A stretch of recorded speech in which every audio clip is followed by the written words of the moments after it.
오늘 하나님의 말씀은 버가와 비시디아 안디옥 선교라는 이런 주제로 하나님의 말씀을 함께 나누는 시간을 갖도록 하겠습니다.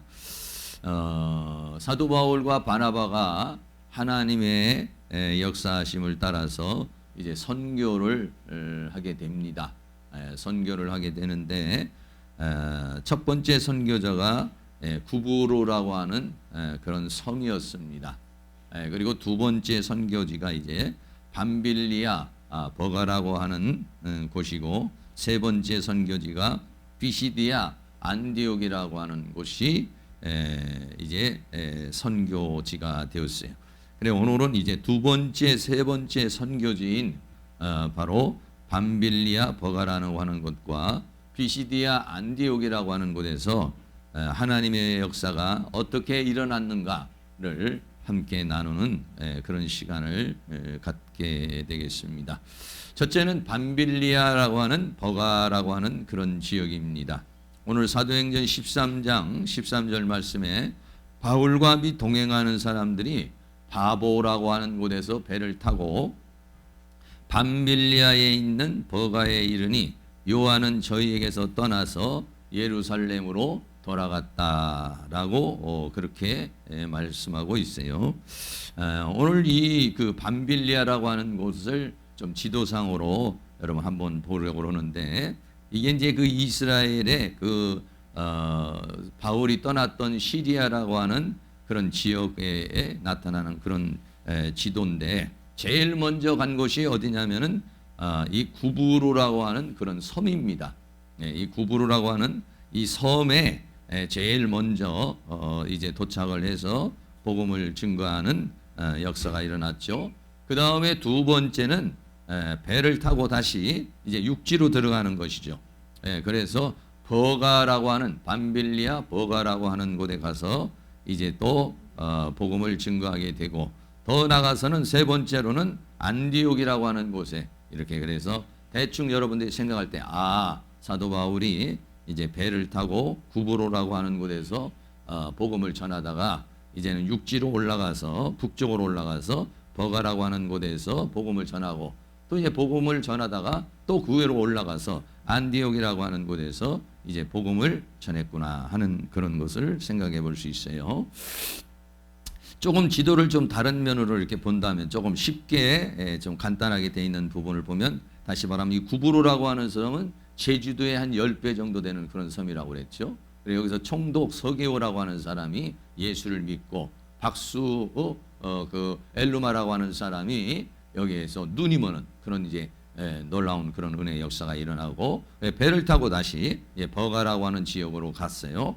버가라고 하는 지역으로 갔다가 더 나아가서는 이제는 나중에는 이제 안디옥이라고 하는 곳으로 가는데, 이 안디옥은 이제 비시디아 안디옥이라고 하는, 이제 제일 처음 바울이 출발한 곳은 그냥 시리아에 있는 안디옥이고, 여기에는 비시디아라고 하는 지역의 안디옥으로 이렇게 돼 있어요. 그래서 이제 구브로에서 버가에 왔는데, 이 버가라고 하는 데는 어떻게 생각을 하면 되냐면 항구 도시입니다. 우리 인천같이 이렇게 배가 있고 그런 항구 도시고, 또 조금 이렇게 돌도 있고 하는 이제 그런 지역이 바로 이 밤빌리아라고 하는 그런 지역이 되는 것이죠. 그래서 이 밤빌리아라고 하는 버가라고 하는 지역에 왔는데, 이 지역은 여름이 되면은 굉장히 기후가 좋지를 않아요. 그래서 열병이라든지 말라리아라든지 이런 것들이 유행하는 곳이 어디냐면 이 밤빌리아, 이 버가라고 하는 이 지역에는 아주 그게 이제 약점이고 좀 문제가 되는 이제 그런 지역입니다. 그래서 사도행전 13장 13절에 보면 바울과 및 동행하는 사람들이 바보에서 배를 타고 밤빌리아에 있는 버가에 이르렀는데, 버가에 이르러서 바울과 또 바나바와 그리고 또 마가라고 하는 요한과 이렇게 셋이 왔는데, 요한은 저희에게서 떠나 예루살렘으로 돌아갔다라고 그렇게 말하고 있어요. 다시 말하면 이 마가라고 하는 사람이, 요한이라는 사람이 바울과 바나바를 따라와서 선교를 했는데, 이 밤빌리아 버가라고 하는 곳에 와가지고는 예루살렘으로 다시 돌아가 버렸다. 라고 그렇게 말하고 있지요. 왜 애국에서 돌아갔을까? 학자들이 여러 가지로 연구해 보니까 첫째는 바울이 거기에서 이 풍토병에 걸렸다는 거예요. 풍토병에 걸려서 말라리아라든지 열병이라든지 병에 걸리게 된 거예요. 병에 걸리게 되고 그리고 더 나아가서는 이제 여기에서는 이제 사역을 제대로 할 수가 없는 상황이에요. 병에 걸리고 여러 가지 조건이 맞질 않아서 제대로 사역을 하지 못하고 그래서 이제는 비시디아 안디옥으로 가려고 그러는데 비시디아 안디옥에 가려고 그러면 이 비시디아 안디옥은요 해발 한 3,000m에 달하는 그런 고원지대에 있는 거예요. 그러니까 뭐 지금 같으면은 전부 다 이렇게 차를 타고 가야 되니까 뭐 우리가 강원도를 가도 뭐 그렇게 어려움이 없잖아요. 그러나 당시에는 이건 전부 다 도보로 가야 되는 거리잖아요. 그러니까는 도저히 엄두를 못 내고 이 요한이라는 사람이 두 번째 선교지 장소에 와가지고는 돌아가 버리고 말았다는 거예요. 우린 여기에서 또 중요한 것을 또 생각해 볼 수가 있습니다. 우리가 하나님의 뜻을 따라서 하나님의 말씀을 따라서 살아가는데도 이렇게 장벽에 걸릴 때가 있어요. 질병이라는 장벽을 만나게도 되고 전도를 하고 선교를 하고 또는 아니면 우리가 믿음의 삶을 살아가는데 뜻하지 않은 질병이나 뜻하지 않은 어떤 문제로 인해서 가로막히게 되는 그런 상황이 이르게 될 수 있다 이런 얘기죠. 그렇게 되어질 때는 두 가지 현상이 일어나죠. 하나는 그럼에도 불구하고 앞으로 전진해 가는 사람이 있고 또 그런 어떤 사람은 그런 문제가 생기면 이 요한과 같이 도저히 이제 뭐 이거 사역을 못 하겠다. 나는 자신이 없다. 해가지고 뭐 이렇게 왜 하나님이 우리가 좋은 뜻을 가지고 하나님 나를 위해서 헌신하려고 그러는데 왜 이렇게 어려움을 당하냐? 왜 이렇게 문제가 생기느냐? 이렇게 해가지고 돌아가 버리는 포기해 버리는 그런 사람이 있어요. 그런 거와 마찬가지로 요한이라는 사람은 포기했어요. 그러나 바울과 바나바는 거기에서 포기하지 않고 계속해서 앞으로 전진해가는 그런 모습을 보게 되는 것입니다. 항상 우리가 하나님의 말씀을 따라서 살아가는데도 불구하고 가장 문제가 되는 경우가 뭐냐면 내가 이렇게 하나님 말씀대로 따르고 하나님의 은혜 가운데 살아가는데 막 좋은 일이 일어나고 내가 생각했던 막 기대가 막 이루어지고 이러면은 하나님이 살아계시고 하나님 나에게 축복하시는구나 기분이 좋아지고 열정이 있어지고 막 이렇게 되죠. 그런데 내가 원하지 않는 상황, 뜻하지 않는 어려움이 이렇게 부닥치게 되면은 많은 사람이 그런 상황에서 흔들려 버리고 마는 거예요. 그런데 요한이라는 사람은 흔들려 버리는 그런 삶을 살아간 것을 보게 되는 것이에요. 그러나 여러분들 항상 그 어떤 어려움이 온다고 해서 그 어려움만 보면 안 되죠. 여기 지금 밤빌리아라고 하는 이 버가에서는 이렇게 병도 걸리고 전도도 제대로 하지도 못하고 사역을 제대로 하지 못하는 그런 상황이었지만은 그것으로 끝이 아니거든요. 그 다음 비시디아 안디옥에서는 이미 하나님의 구원받을 백성들이 기다리고 있는 거예요. 지금 거기에는 지금 새로운 사역의 역사를 기다리고 있는 거예요. 그러니까 지금 당장 앞에만 바라보면 희망이 없죠. 당장 현실만 바라보면 절망이죠. 그러나 믿음의 눈을 들어서 그 다음의 현장을 보면은 거기에는 하나님의 계획이 있다 이거죠. 하나님의 은혜의 역사가 일어나요. 그러므로 우리가 신앙생활 할 때 가장 문제가 되는 것 중에 하나가 우리가 믿음 생활하고 열심히 전도도 하고 봉사도 하고 헌신하는데도 불구하고 나에게 어떤 장벽이 생긴다. 나에게 어떤 어려움이 생길 때 이때를 잘 넘어가야 돼요. 요한은 이걸로 인해서 끝나버리고 돌아가 버렸어요. 만약에 바울도 또 바나바도 만약에 거기서 풍토병에 걸리고 더 이상 전진할 수 없겠다. 앞으로는 거대한 산맥이 있고 우리는 못한다. 이렇게 생각해서 전부 다 고향으로 돌아갔다 그러면은 비시디아 안디옥에서의 역사가 일어날 수가 없겠죠. 하나님의 뜻을 이룰 수가 없겠죠. 그러나 이러한 상황 가운데서도 믿음을 가지고 나가는 사람을 통해서 하나님의 역사가 이루어져요. 그래서 사도 바울은 뭐라고 고백했냐면은 자족의 비결을 배웠다 이렇게 말하고 있어요. 빌립보 4장 12절 말씀인데 우리 다 같이 한번 읽어보겠습니다. 내가 비천에 처할 줄도 알고 풍부에 처할 줄도 알아 모든 일에 배부르며 배고픔과 풍부와 궁핍에도 일체의 비결을 배웠노라. 아멘. 예수 믿는 사람도, 신앙생활 잘 하는 사람도 어떨 때는 비천에 처할 수 있단 말이죠. 어떨 때는 풍부에 처할 수도 있어요. 사도 바울이 사역을 해나가는 가운데 많은 어려움도 있었어요. 또 어느 경우에는 막 신처럼 떠받들이게 되고, 어느 데 가면 막 사도 바울을 막 정말 따르는 군중들이 수없이 많고 막 전도가 순탄하게 되는 때가 있었지만은, 어느 때는 굶고 춥고 전도도 안 되고 힘들고 고통스러울 때도 있어요. 그런데 사도 바울은 어떠냐면, 내가 비천에 처할 줄도 알고, 비천에 처한다는 건 여러 가지로 낮아지는 걸 말해요. 어떤 생활적인 낮아짐도 있을 수 있겠고, 환경적인 낮아짐도 있을 수 있고, 개인적인 낮아짐도 있을 수 있고, 물질적인 낮아짐도 있을 수 있겠고, 이렇게 비천에 처할 줄도 있다. 예수 믿고 믿음 생활하고 신앙생활하고 사역을 하는데도 불구하고 가난하게 되고, 문제가 잘 안 풀리고, 다른 사람에게 망신을 당할 수도 있고 어려움을 당할 수 있는 그런 상황이 이르를 수도 있다, 이런 얘기예요. 그런데 그러한 경우에서도 사도 바울은 위축되지 않고 믿음을 버리지 않고 또 실망하지 않고 앞으로 전진할 수 있는, 하나님의 은혜 가운데 살아갈 수 있는 비결을 배웠다. 또 하나님이 풍부하게 해주셔서 막 신처럼 떠받들게 되고 막 전도의 문이 열리고 역사가 일어나도 교만하지 않고 자만하지 않고, 하나님을 의지하는, 하나님의 말씀을 따라서 살아가는, 하나님의 은혜를 따라서 성령의 역사를 따라서 살아가는 그러한 역사를 배웠다. 일체의 비결을 배웠다, 이렇게 말했어요. 사랑하는 모든 성도님들도 이 일체의 비결을 배울 수 있기를 주의 이름으로 축원합니다.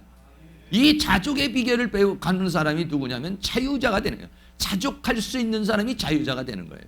그러니까 자족하지 못하면은 막 원망이 나오고 불평이 나오고 교만이 나오고 자만이 나오고, 풍부할 때는 교만하고 자만하게 되고, 비천할 때는 원망하고 불평하게 되고, 이러면은요, 이 사람은 뭐 맨날 언제든지 자유로울 데가 없어요.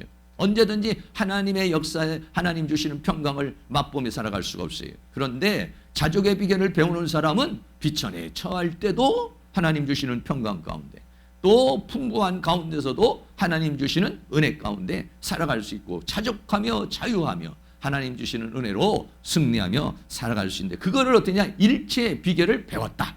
처음에는 막 그렇게 할 수가 없었다 이거죠. 처음에는 하나님의 뜻이 이해가 안 가고, 왜 하나님이 이런 어려움을 주실까, 왜 하나님께서 이렇게 하실까, 이런 마음이 생길 수 있고 감정에 휘둘릴 때가 있었는데 자족의 비결을 배웠다라고 그렇게 말하고 있어요.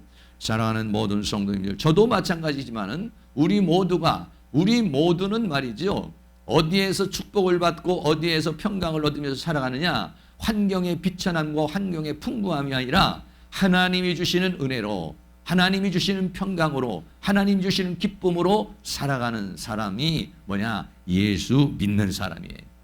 네. 하나님 주시는 그 기쁨과 평강이 늘 넘쳐나기를 주의 이름으로 축원합니다. 네. 그래서 성경은 뭐라고 말하느냐, 나가서 복음을 전하면은요, 영접하는 사람이 있고 영접하지 않는 사람이 있다 이거예요. 하나님의 말씀을 받아들이는 사람이 있고 하나님의 말씀을 받아들이지 않는 사람이 있어요. 마태복음 10장에도 예수님께서 12제자를 보내시면서 너희들이 가서 복음을 전할 때 그 집에 들어가면서 평안하기를 빌라 그랬어요. 그럼 만약에 그 10장 마태복음 10장 13절 그 집이 이에 합당하면 너희의 빈 평안이 거기 임할 것이요, 만일 합당치 아니하면 그 평안이 너희에게 돌아올 것이니라 그랬어요. 다시 말하면 하나님의 말씀을 전하는데 그 말씀을 받아들이는 사람, 그 말씀을 영접하는 사람, 예수 그리스도를 영접하는 사람, 이 사람에게는 하나님의 은혜와 평강이 임하는 것이죠. 그러나 그 영접하지 않고 받아들이지 않고 거부하는 사람에게는 하나님의 은혜와 평강이 임할 수가 없다, 이런 게. 사도 바울이 여러 선교를 하면서 여러 지역을 가는데, 어느 지역에 가면은 하나님의 역사가 일어나는 지역이 있는가 하면은 어느 지역, 오늘 이 버가라고 하는 이 지역에는요, 열매가 없는 거예요. 열매가 없고 전도 활동도 제대로 못하고 오히려 풍토병에 걸려가지고 아주 고생을 하는 그런 상황에 이르게 되는 그런 때가 있다는 것을 오늘 우리에게 말해주고 있는데, 그러한 경우에서 사랑하는 모든 성들이 잘 승리할 수 있는 그런 은혜의 역사가 일어날 수 있기를 주의 이름으로 축원합니다. 그래서 나중에는 이 마가 요한이 바울과 같이 그렇게 함께 하지 않았기 때문에 나중에는 이제 제2차 전도 여행을 할 때에도 바나바가 뭐라고 말하냐면은 우리가 마가를 데리고 가자라고 그렇게 말을 하니까 사도 바울이 나는 한 가지로 같이 행동하지 않고 중간에 문제가 생겨버리면 떠나버리는 그런 사람하고는 나는 일할 수가 없다라고 그래가지고 바나바와 다투는 모습이 사도행전에 보면은 나오고 있어요. 사도행전 15장 37절에 보면은 제2차 선교 여행을 떠날 때 이때 바나바는 마가라고 하는 요한도 다시 데리고 가자. 지난번에는 그렇게 실패를 했고 지난번에는 그렇게 혼자 도망가고 혼자 가버렸지만은 그러나 데리고 가자 이렇게 말했어요. 그러나 사도 바울은 나는 그런 사람하고 같이 할 수 없다 이러라고 그랬어요. 그래서 사도행전 15장 39절에 보면 서로 심히 다투어 피차 갈라서니 바나바는 마가를 데리고 배 타고 구브로로 갔다 이렇게 말하고 있어요. 다시 말하면 우리가 어떤 장벽이 와버리면은요 그것을 도망가 버린다든지 피해 버린다든지 이런 사람은 다른 사람에게 신뢰를 받을 수가 없어요. 문제가 생기면 포기해버리고 문제가 생겨버리면 회피하는 사람하고 같이 일을 할 수가 있나요? 같이 일하기가 어려운 것이죠.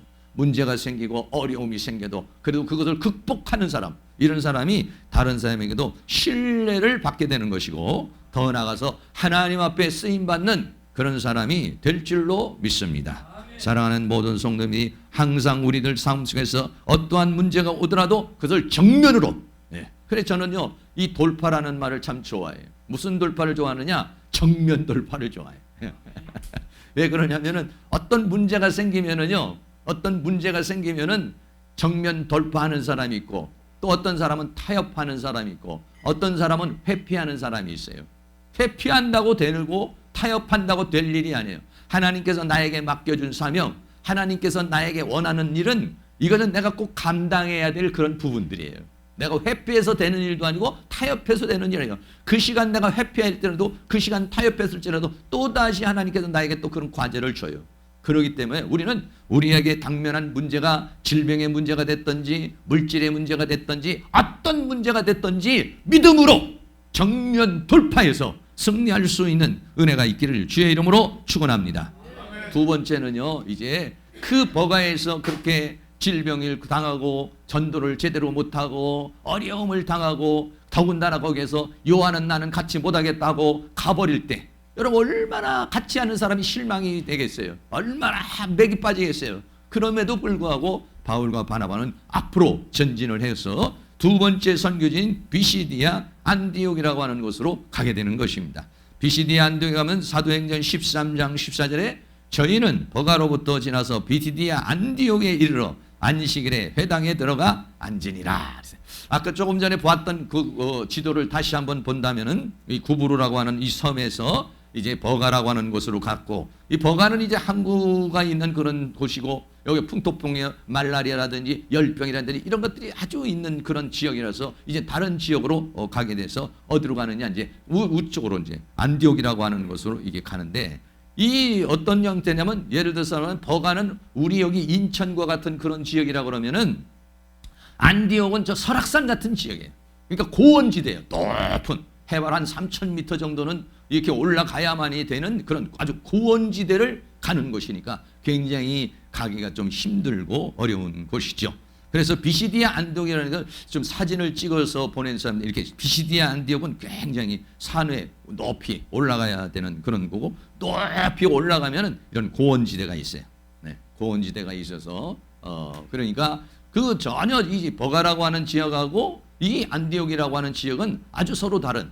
버가라는 지역은 낮은 항구 도시라고 한다면은 비시디아 안디옥이라는 것은 높은 고원지대에 형성되어져 있는 그러한 곳이 바로 안디옥이라고 하는 이 곳에 이르게 된 것이죠. 네. 그래서 이제 여기 와가지고 아무래도 이제 몸을 좀 추스리고 좀 몸이 이제 좀 회복이 되는 그런 역사가 일어나게 된 것 같아요. 그래서 사도행전 13장 15절에 보면 율법과 선지자의 글을 읽은 후에 회당장들이 사람을 보내어 물어가로되 형제들아 만일 백성을 권할 만이 있거든 말하라. 이 비시디아 안디옥에 갔어요. 비시디아 안디옥에 가가지고 어떻게 했냐? 주일날 안식일날 가게 되니까 회당이 있었어요. 회당이. 회당이 있는데 이 회당에 들어가서 이제 바울과 바나바는 이제 회당에 들어가서 전도를 하려고 이제 거기에 있는 것이죠. 그러니까 회당장이 율법과 선지자의 글을 읽어요. 그리고 과거에 그런 이스라엘 사람들이 회당에 들어서 드리는 안식일의 예배는 어떻게 했냐면 하나는 율법, 다시 말하면 모세 오경절에 한 구절을 쭉 읽습니다. 그리고 선지서 중에서 한 구절을 읽습니다. 그리고 난 다음에 그 있는 사람들 중에 누구든지 나와가지고 회당장이 뭐 이렇게 선정을 한다든지 이렇게 하면 나와가지고 그 말씀에 대해서 은혜 받은 걸 얘기를 한다든지 아니면은 뭐 자기 어떤 간증을 얘기한다든지 이렇게 자연스럽게 그렇게 할 수 있는 그런 상황이 됐어요. 그러니까는 가가지고 지금 바울하고 바나바하고 그 회당에 가가지고 앉아 있으니까 만일 백성을 권할 말이 있으면은 말하라라고 그렇게 이제 회당장이 이야기를 하니까 그러니까는 사도 바울이 그냥 있지를 않죠. 사도행전 13장 16절에 바울이 기회가 온 것이죠. 기회가 왔으니까 바울이 일어나. 이게 바울과 바나바가 있는데 바나바는 굉장히 신앙이 깊은 사람이고 따뜻한 사람이고 부드러운 사람이지만은 막 앞으로 저돌적으로 나가는 스타일은 아니에요. 뒤에서 섬겨주고 보살펴주고 도와주고 이런 사람. 근데 바울은 그냥 앞으로 막 전진해 나가는 그런 사람. 굉장히 앞에서 이제 그 뭔가 리더하는 그러한 리더십을 가지고 있는 사람이에요. 그러니까 누군가 나와서 말하라고 그러니까 바울이 자리를 박차고 나가. 바울이 일어나서 손짓하며 말하되 이스라엘 사람들과 및 하나님을 경외하는 사람들아 들으라. 자신 있게.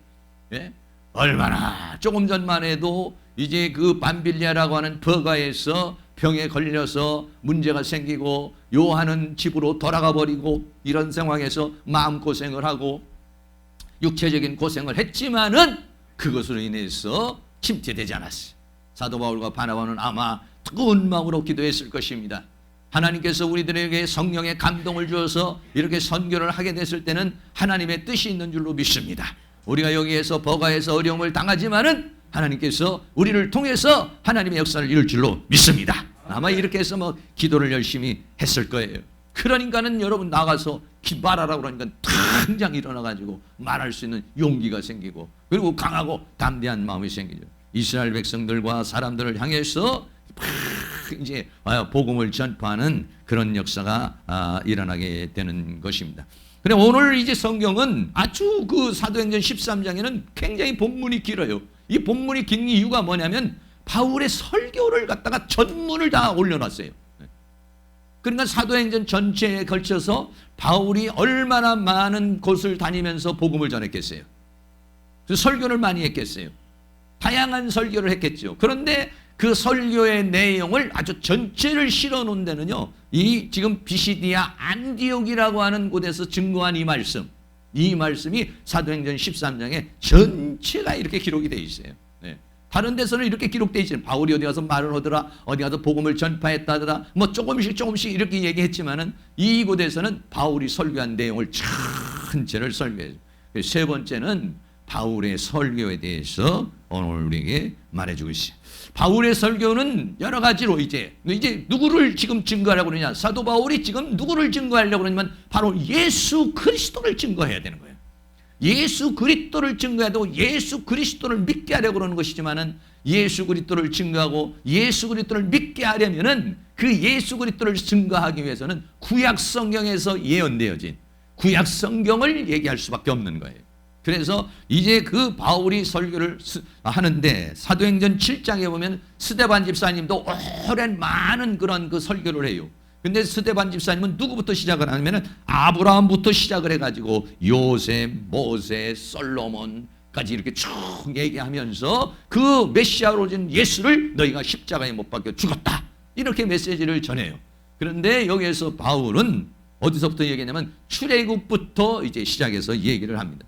자, 오늘 사도행전 13장 17절 말씀에 보면은 17절 보면은 이 이스라엘 백성의 하나님이 우리 조상들을 택하시고 애굽 땅에서 나그네된 그 백성을 높여 큰 권능으로 인도하여 내사 그러면서 출애굽한 상황을 지금 얘기를 해주고 있어요. 그리고 18절에서는 광야에서 약 40년간 저희 소생을 참으시고 그래 광야의 40년 광야 생활을 얘기하시. 그리고 13장 19절에는 가나안 땅 7족속을 멸하사 그 땅을 기업으로 주시고 약 450년간 가나안에 정복한 것을 얘기를 하고 있어요. 이게 뭐냐면 출애굽을 지금 얘기를 하고 있어요. 그 다음에 얘기하는 게 뭐냐면 사사 시대에 대해서 말하고 있어요. 사도행전 13장 20절에 그 후에 선지자 사무엘 때까지 사사를 주셨으니, 사사들은 뭐냐면 왕이 있기 전에 이제 다스리는 사람들, 가르치는 사람을 사사 시대를 지금 얘기하고 있어요. 그리고 난 다음에 세 번째로는 왕정 시대를 지금 얘기했어요. 21절부터 22절에 보면은 21절에는 사울 왕에 대한 얘기예요. 사무엘 사도행전 13장 22절에 그 후에 저희가 왕을 구하거늘 하나님이 베냐민 지파 사람 기스의 아들 사울을 40년간 왕으로 주셨다가 그 다음에 누구를 말하냐? 다윗 왕을 말하는 것이. 그러니까 중요한 게 뭐냐면 출애굽을부터 시작을 해가지고 사사 시대를 시작해서 왕정 시대로 지나가서 가장 중요한 것이 뭐냐면 누구냐면 다윗이라고 하는 사람이에요. 다윗이. 왜 다윗이라는 사람을 통해냐? 예수 그리스도가 다윗의 후손으로 올 것이라고 하는 것을 성경이 예언을 했기 때문에, 그래서 지금 그 다윗 왕에 대해서 말씀하고 있어요. 이 다윗 왕은 사도행전 13장 오늘 22절에 사울을 패하시고 다윗을 왕으로 세우시고 증거하여 가라사대 내가 이새의 아들 다윗을 만나니 내 마음에 합한 사람이라. 하나님이 그렇게 말씀했어요. 내 뜻을 다 이루게 하리라 하시더니. 그래서 이 다윗이라고 하는 사람은 하나님의 마음에 합한 사람이에요.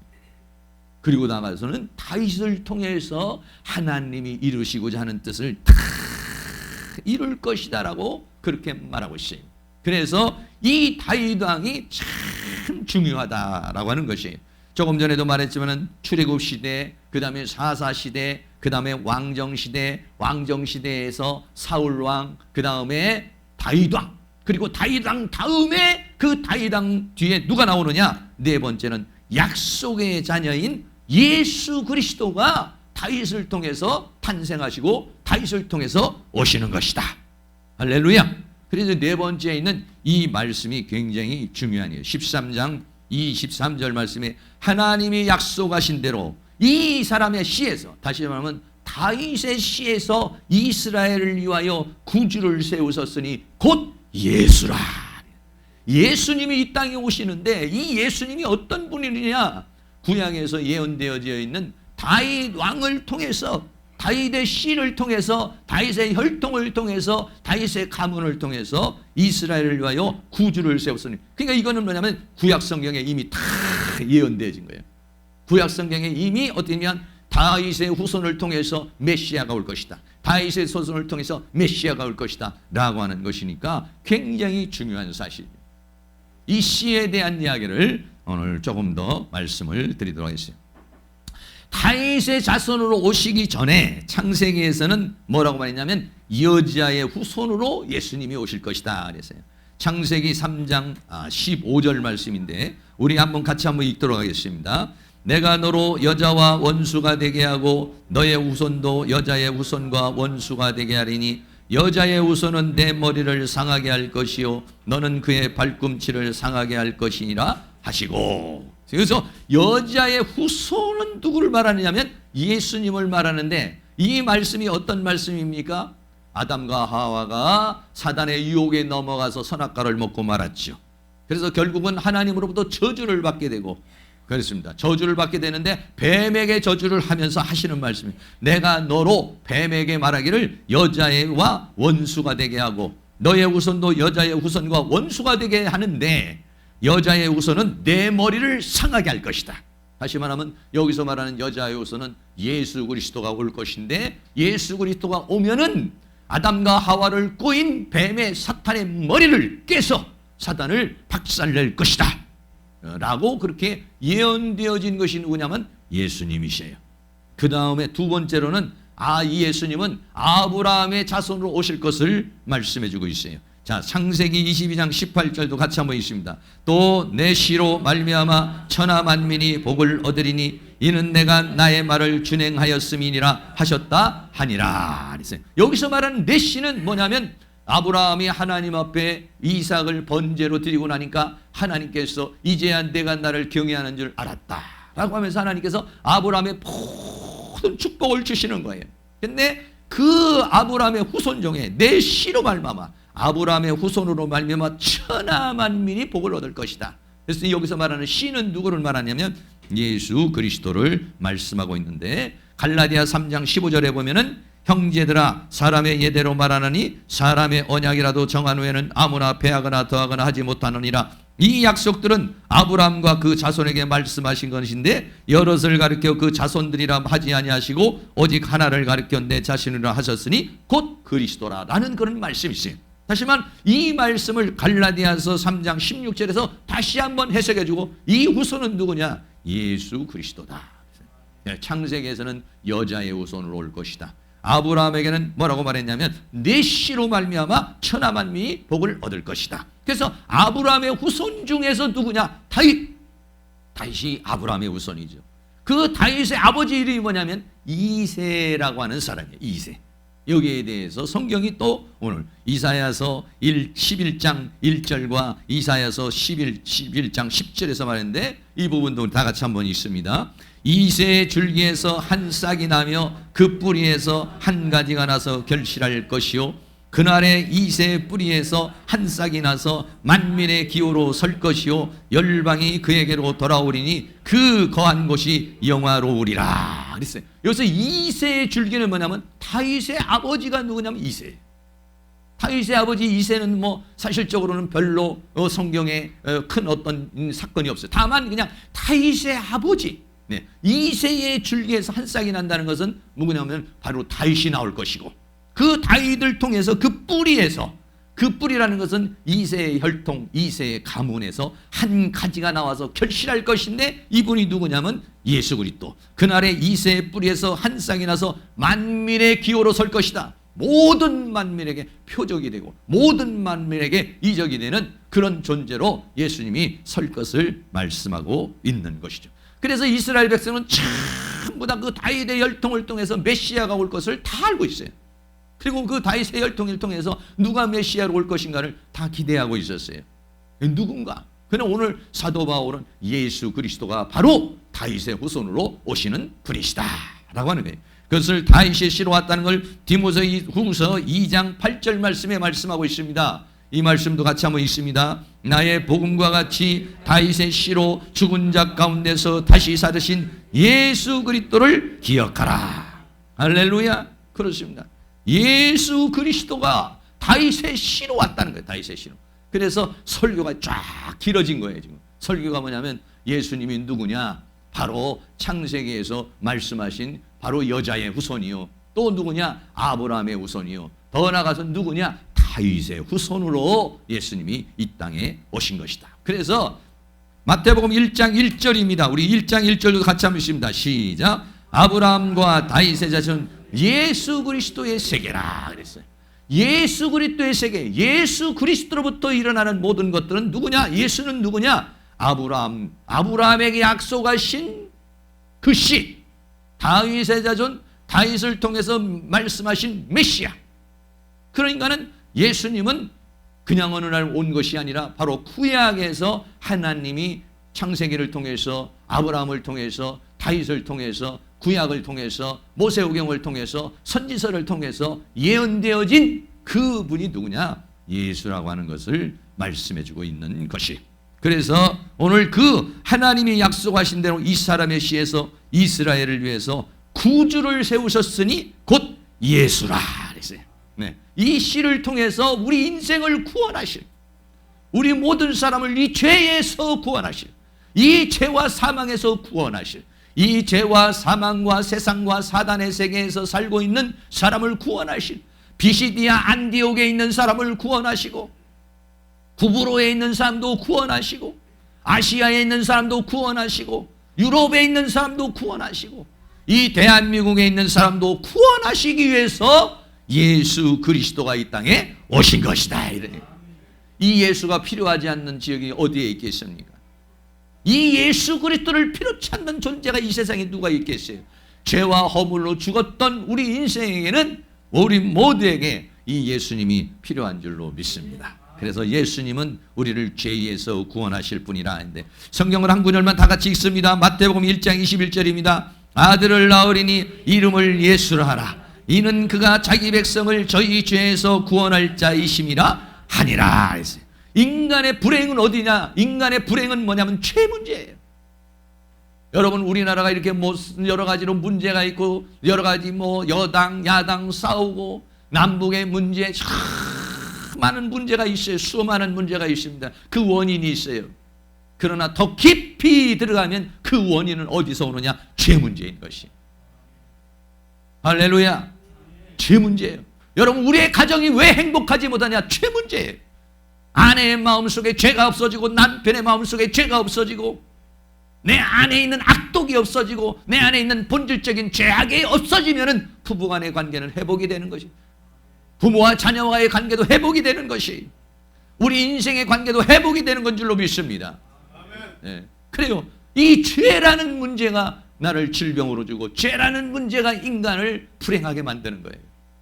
이미 인간은 이 죄악의 속성인데 이 죄에서 구원할 자, 죄에서 구원을 받으면, 이 죄에서 구원을 받으면 인간은 최고의 행복을 누릴 수가 있습니다. 하나님의 은혜와 사랑과 축복을 받으며 살아갈 수 있는 것인데 이 죄의 문제, 다른 문제는 정치인이 해결할 수도 있고 다른 문제는 어떤 경제인이 해결할 수도 있고 다른 문제는 누군가가 해결할 수 있지만 이 죄 문제는 누구도 해결할 수 없어. 왜? 모두가 아담의 후손으로 태어난 모든 존재는 다 이 죄를 가지고 있고 이 죄악의 속성을 가지고 있기 때문에 자기도 이 죄에서 벗어나지 못하기 때문에 이 죄 문제는 인간은 해결할 수도 없고 해결해 줄 수 있는 사람도 없어요.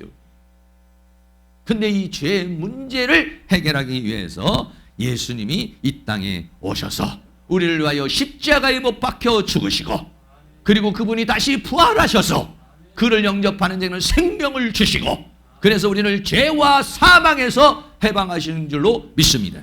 그래서 로마서 8장 2절 말씀도 같이 있습니다. 이는 그리스도 예수 안에 있는 생명의 성령의 법이 죄와 사망의 법에서 너를 해방하였음이라.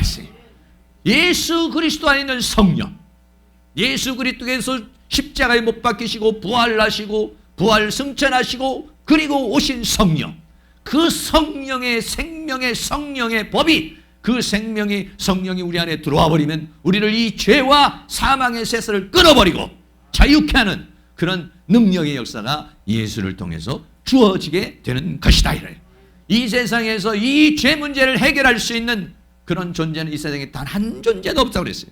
사도행전 4장 12절도 있습니다. 다른 이로서는 구원을 얻을 수 없나니 천하 인간에게 구원을 얻을 만한 다른 이름을 우리에게 주신 일이 없음이니라 하였더라. 다른 이로 그 누구를 통해서도 우리는 죄 문제를 해결할 수가 없어요. 힌두교를 통해서도 이슬람을 통해서도 불교를 통해서도 그 어떤 성인이라고 하는 사람을 통해서 위대한 어떤 영도자라 위대한 지도자를 통해 그 누구를 통해서도 다른 이름으로서는 다른 이로서는 구원을, 이 죄와 사망에서 구원을 받을 수가 없다. 그런 것을 주신 일이 없다 이랬어요. 그래서 로마서 10장 13절 한 번 더 있습니다. 누구든지 주의 이름을 부르는 자는 구원을 얻으리라. 할렐루야. 이거를 이 피시디아 안디옥에 해발 3,000m가 되는 그 산맥을 넘어서 참 가보지도 못한 피시디아 안디옥이라고 하는 그곳을 넘어서 사도 바울과 그리고 바나바가 이 복음의 메시지 이 예수를 믿으면 죄와 사망에서 구원을 받을 수 있다. 이 예수를 증거하기 위해서 밤빌리아 버가에서는 어떻습니까? 풍토병으로 인해서 고통을 당하고 괴로움을 당했어요. 그리고 난 다음에는 비시디아 안디옥으로 넘어간 것이에요. 사랑하는 모든 성도님들, 누군가가 가가지고 복음을 전하지 않는다면 비시디아 안디옥에 있는 사람들이 어떻게 예수를 알겠습니까? 버가에 있는 사람이 어떻게 예수를 알겠습니까? 구부로에 살고 있는 사람이 어떻게 예수를 알고 있겠습니까? 바나바와 바울이 보기에는 초라해 보일지 모르겠지만 질병에 걸리기도 하고 약한 한 인간일지는 모르지만 그 사람이 가는 곳에는 빛이, 그 사람이 가는 곳에는 생명이, 그 사람이 가는 곳에 예수가, 그 사람이 가는 곳에 구원의 역사가 일어난 줄로 믿습니다. 결론 내리겠습니다. 오늘 밤빌리아 버가에 가서는 제대로 사역을 하지 못했어요. 우리가 사역을 하다 보면 어떤 사람은 복음을 받아들이는 사람이고 어떤 사람은 거부하는 사람이 있어요. 어느 지역에서 복음을 증거하면 복음을 받아들이는 사람이 많아지는 어느 곳에 가면 싸늘한 곳이 있어요. 예. 그러나 하나님의 은혜와 성령의 역사를 따라서 살아가다 보면 때로는 받아들이는 사람이 있고 때로는 안 받아들이는 거, 때로는 고통스러운 대로, 때로는 하나님의 역사가 있는데 우리가 그 모든 걸 다 할 수가 없어요. 오직 성령의 감화와 감동을 통해서 나가면 하나님이 우리를 사용하여 주실 줄로 믿습니다. 때로는 여러 가지로 힘들고 어려운 문제가 있을지라도 그거를 잘 극복해 나가면 거기에 또 새로운 하나님의 역사가 있어요. 여기 계신 우리 모두는요 참 귀중한 분들이시에요. 왜 그러냐면 예수를 아시는 분들이잖아요. 할렐루야. 예수 그리스도를 통해서 죄와 사망의 사슬을 끊어버린 사람이요, 완전히 끊고자 하는 사람들이니까 이 복음은 누군가가 전해주지 않으면 그 죄와 사망에서 영영 헤어날 수가 없어요. 사랑하는 모든 사람이 이 예수를 주셨어요. 예수 그리스도를 여러분들이 그냥 개념적으로 생각으로만 아니라 삶 속에 예수님을 충분하게 누리고 죄와 사망과 세상과 사단을 예수의 이름으로 끊어버리고 하나님이 주시는 그 은혜와 사랑과 축복 속에 살고 그리고 다른 사람도 그렇게 살라고 증거해 줄 수 있는 빛의 사자들이 다 되어줄 수 있기를 주의 이름으로 축원합니다. 우리 다 같이 찬양 한 장들이 있습니다. 예수 늘 함께 하시네 찬양 한번 드리고 한번 우리 교회의 전도를 위해서 기도하시고 또 예수 그리스도를 위해서 승리를 위해서 한번 기도하겠습니다.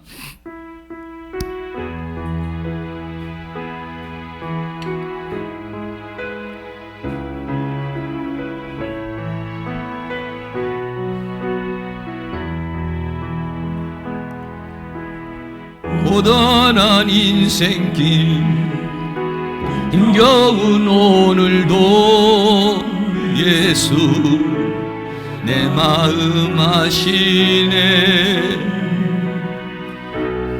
지나간 아픔도 마주할 세상도 예수 내 마음 아시네.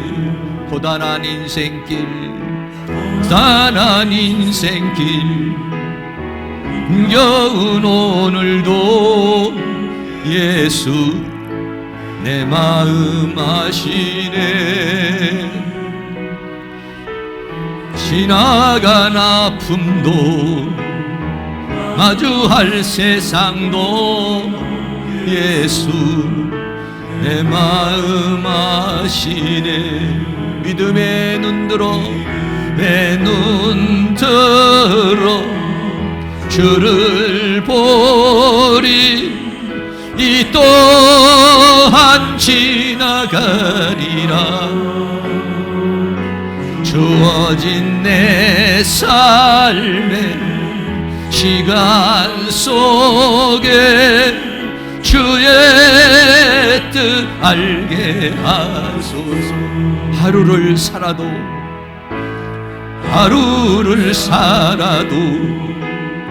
기쁨으로 가리. 예수 늘 함께 하시네. 후회도 염려도 온전히 맡기리. 예수 늘 함께 하시네. 믿음의 눈 들어 주를 보리. 이 또한 지나가리라. 주어진 내 삶의 시간 속에 주의 뜻 알게 하소서. 믿음의 눈을 들어 내 눈 들어 주를 보리. 이 또한 지나가리라. 주어진 내 삶의 시간 속에 주의 뜻 알게 하소서. 하루를 살아도 하루를 살아도 기쁨으로 가리. 예수 늘 함께 하시네. 후회도 염려도 온전히 맡기리. 예수 늘 함께 하시네. 믿음의 눈 들어 주를 보리. 이 또한 지나가리라. 주어진 내 삶의 시간 속에 주의 뜻 알게 하소서. 믿음의 눈을 들어 내 눈 주를 보리. 이 또한 지나가리라. 주어진 내 삶의 시간 속에 주의 뜻 알게 하소서. 한 번 더 믿음의 눈을 들어서 눈 들어 주를 보리. 이 또한 지나가리라.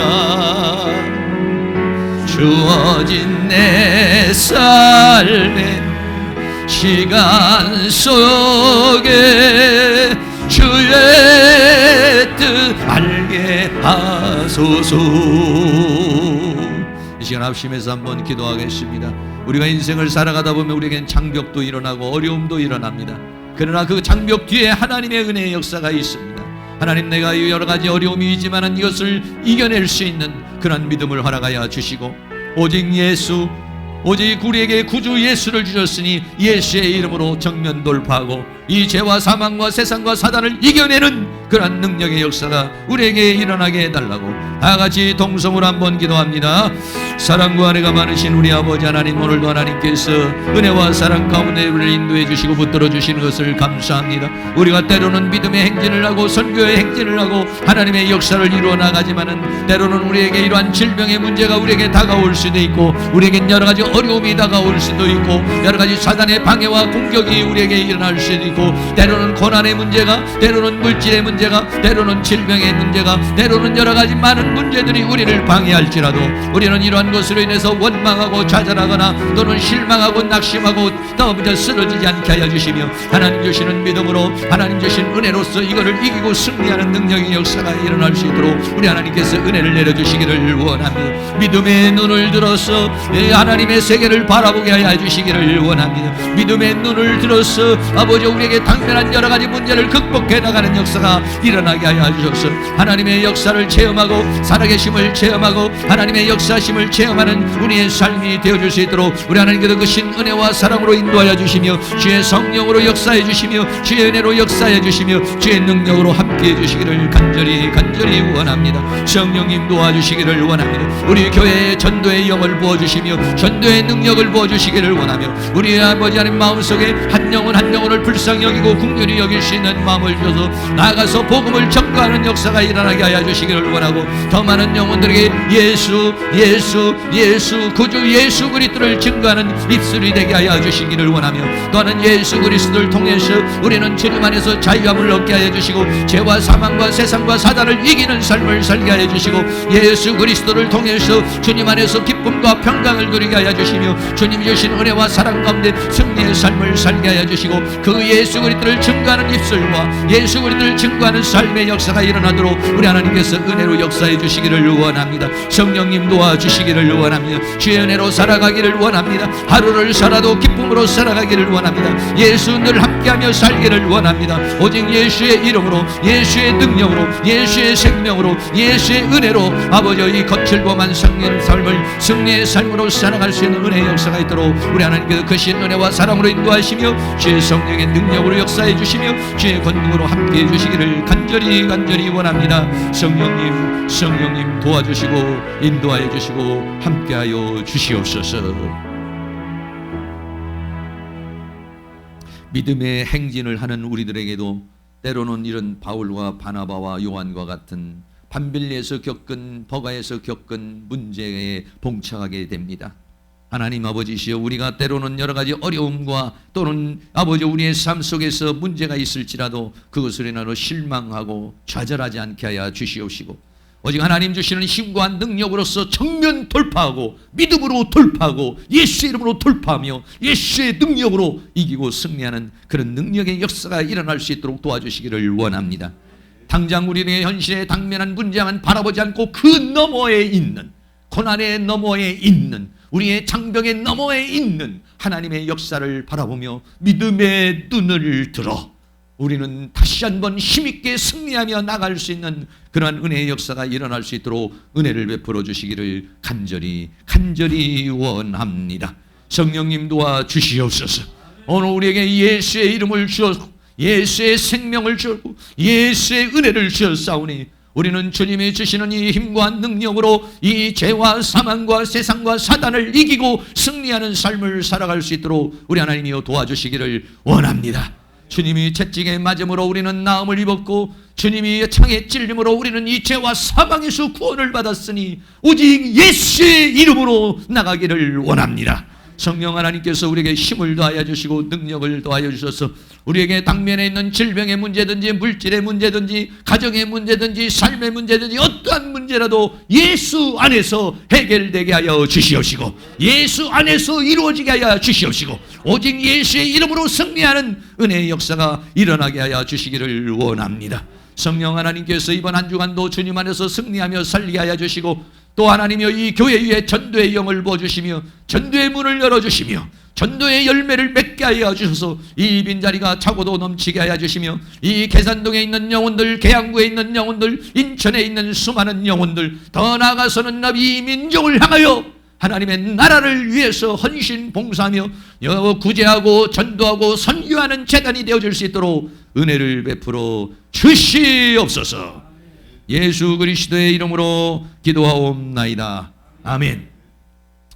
오늘 우리 교회에 등록하신 분이 계시네요. 우리 김정환 성도님 잠깐 앞으로 나오시면 환영하는 시간 갖도록 하겠습니다.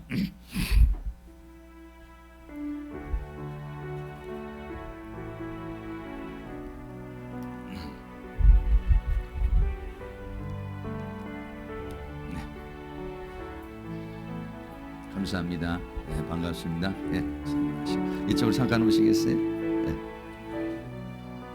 네 이렇게, 네, 아니 이렇게도 오시면 돼요. 네, 잠깐 돌아오셔서 사진 한 장.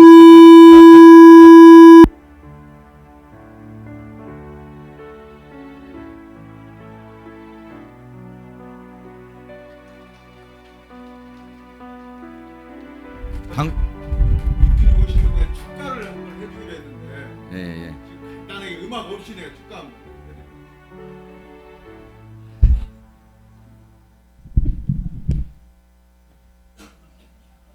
예, 우리 당신은 소중한 사람 대신에 우리 한번 하세요. 예, 찬양 한번 하세요. 우리 김 선배님이 교회 오시면 내가 축가도 하고 절도 하고 별걸 다 한다 그랬는데 내가 절은 나중에 하고 저분을 만나서 교회를 오시게 하려고 애를 쓰긴 했는데 이 등하불명이에요. 가까운 데 있는데 모시기가 너무 힘들어요. 그러나 저는 분명히 서울에서 여기 차를 3번 갈아타면서 1시간 반에 걸쳐서 옵니다. 내가 여기 1시간 반 걸쳐서 오면 선배님 여기 한 10대번은 오실 수 있을 거예요. 아무튼 감사드리고 제가 사실 저 선배님 오시면 내가 축하의 그 찬양을 해드리겠다고 했는데 굉장히 그 듣기가 좀 거북할지도 모르지만 음악 없이 제가 해드릴게요. 그 해드리기 전에 우리 목사님이 하시는 게 있는데 그건 조금 이따 하시는 거고 말씀하시기 전에 우리 목사님 잘생겼죠? 우리 목사님이요 이거예요 이거. 뭐가 이거냐? 이 한국말로 하면 못 알아들어. 파스코, 고난, 고통을 해결하는 1등이에요. 혹시 아갈리아, 기쁨의 극대화의 주인공 1등이에요. 이 두 가지만 알아도 우리 선배님은 큰 복 받으신 거예요. 예, 그거 내가 그 공부를 나 그냥 한 게 아니에요. 그 히브리어가 헬라어래요. 그러니까 이런 말 아무나 못 들어. 자, 제가 우리 목사님한테 배운 그 찬양 하나 해드리려고 그래요. 주님 손잡고 일어서세요. 엊그저께 내가 그 계절 학과 하면서 이걸 배웠는데, 왜 나만 겪는 고난이냐고 불평하지 마세요. 고난의 뒤편에 있는 주님이 주신 축복 미리 보면서 감사하세요. 너무 견디기 힘든 지금 이 순간에도 주님이 일하고 계시잖아요. 남들은 지쳐 앉아 있을지라도 당신만은 일어서세요. 힘을 내세요. 힘을 내세요. 주님이 손잡고 계시잖아요. 주님이 나와 함께함을 믿는다면 어떤 역경도 어떤 고난도 이길 수 있잖아요. 1절만 하겠습니다. 네, 감사합니다.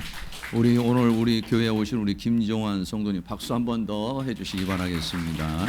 네, 감사합니다. 우리 다 같이 자리나 일어나셔서 찬송가 93장 드리도록 하겠습니다.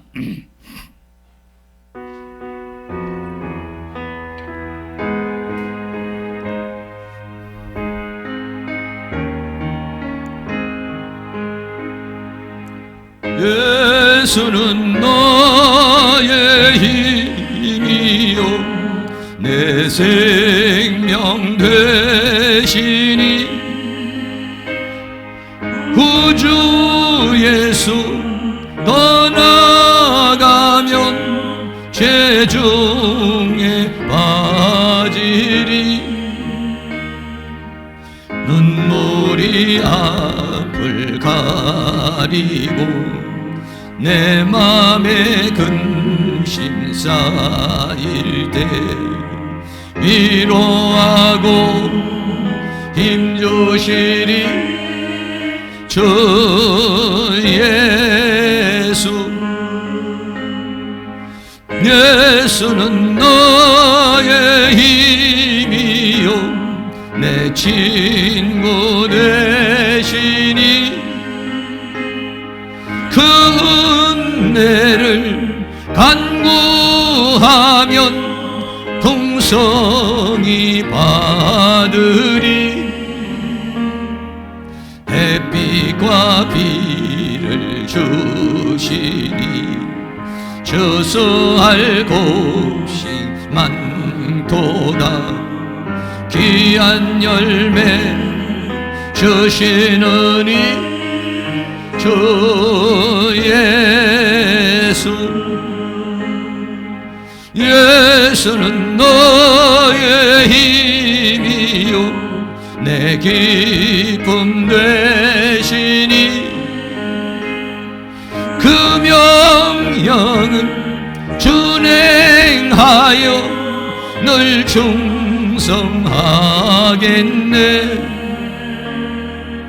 주야로 보호하시며 바른 길 가게 하시니 의지하고 따라가리 주 예수. 예수는 너의 힘이요 내 소망 되시니 이 세상을 떠나갈 때 곧 영생 얻으리. 한없는 복을 주시고 영원한 기쁨 주시니 나의 생명 나의 기쁨 주 예수